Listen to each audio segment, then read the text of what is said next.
3월 19일 화요일입니다. 굿모닝 브리핑 시작합니다. 가장 먼저 한국일보 기사 보겠습니다. 온난화가 밀어올린 과일지도 50년 뒤에는 강원 사과만 남는다라는 제목입니다. 그리고 지도가 몇 가지 실려 있는데요. 왼쪽 위에 나온 2010년부터 2020년 사과의 지역별 재배 면적 변동을 보겠습니다.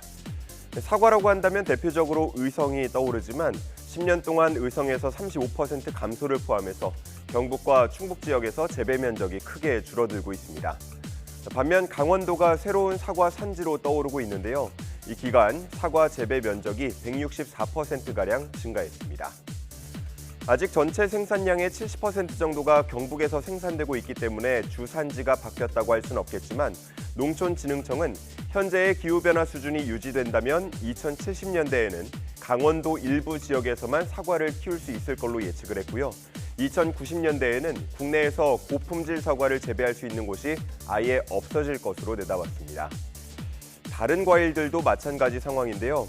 배로 유명한 전남 나주는 10년 사이 배 재배 면적이 절반 가까이 줄어들었고요. 반면 경기 안성에서 20% 정도가 증가했습니다.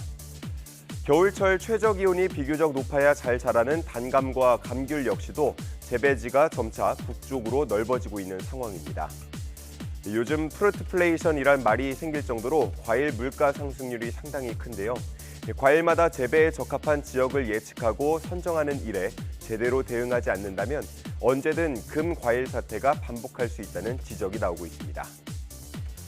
다음은 동아일보 기사 보겠습니다. 치료와 교육을 병행하는 병원학교, 하지만 정신질환자에는 무용지물이다. 제목에서 말하는 병원학교는 석 달 넘게 입원을 하거나 집중적으로 통원 치료가 필요한 학생들을 위해서 마련된 일종의 파견 학급입니다. 아프다는 이유로 고립되지 않도록 인근 학교에서 파견한 교사가 학생 환자들을 가르칩니다.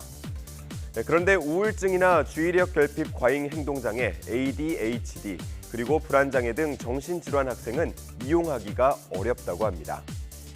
관할교육청에서 보는 건강장애에 정신질환은 해당하지 않는다는 이유에서인데요. 전국 병원학교는 총 37곳이 있는데 이 중에 정신질환자가 이용할 수 있는 곳은 단 6곳뿐이었고요. 나머지 31곳은 신체질환자만 등록이 가능했습니다. 그리고 이 6곳도 위탁학교장의 재량에 따라서 출석을 인정해 왔는데 그마저도 최근 담당 시도교육청에서 정신질환 학생에 대한 재량 출석 인정은 편법이라면서 제동을 걸고 있습니다. 현재 정부도 청소년의 정신건강 문제가 갈수록 심각해지고 있다고 판단하면서 관련 지원을 확대하겠다는 기조를 띠고 있는데요. 관련해서 교육당국의 인식이 현실을 따라가지 못한다는 지적이 나오고 있습니다. 다음은 경향신문 기사 보겠습니다. 내가 아프면 여보도 아프다라는 제목이 눈에 띕니다.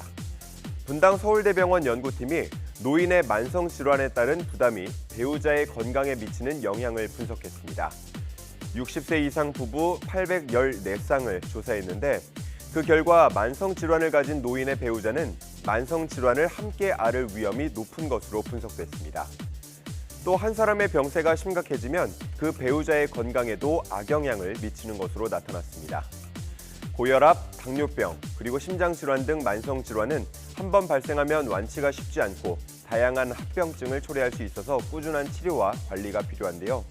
그렇기 때문에 분당 서울대병원 연구진은 노인 만성질환에 대해서 개인만이 아닌 부부를 함께 치료하고 교육하는 것이 더 효과적일 수 있다고 설명하고 있습니다.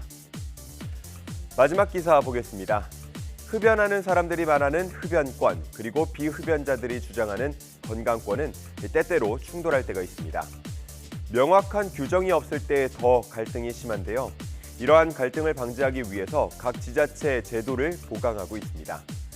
먼저 서초구의 경우는 최근 어린이 공원 반경 10m를 금연구역으로 지정하기로 했습니다. 담장 밖에서 피운 담배 연기가 공원 안으로 들어온다는 민원을 반영하기로 한 건데요. 이렇게 공원 주변까지로 금연구역을 확대한 건 전국에서 처음이라고 합니다. 10m라는 기준은 담배 연기에 실린 유해물질 확산 범위를 고려해서 설정을 했고요. 계도 기간을 거쳐서 오는 6월 19일부터는 과태료가 부과될 예정입니다. 한편 성동구는 스마트 흡연 부스를 시범 도입하기 시작했습니다. 이 스마트 흡연 부스에서 흡연을 할 경우 연기와 유해 물질은 필터로 걸러지게 되고 이 부스 내부가 바깥보다 기압이 낮도록 설정이 돼서 문이 열려도 연기가 밖으로 나오지 않도록 설계됐습니다. 또 특수 도료를 통해서 흡연자 옷에 냄새가 배지 않게 한 것도 특징이라고 볼 수 있겠습니다. 성동구 관계자는 부스 설치 후에 민원이 상당수 사라졌다면서 다음 달 7곳에 추가 설치할 예정이라고 밝히기도 했습니다. 이처럼 각 지자체는 간접 흡연 피해를 막는 방법들을 보강하면서 건강권과 흡연권의 균형을 찾아가는 모습입니다. 3월 19일 아침 신문 살펴봤습니다. 지금까지 굿모닝 브리핑이었습니다.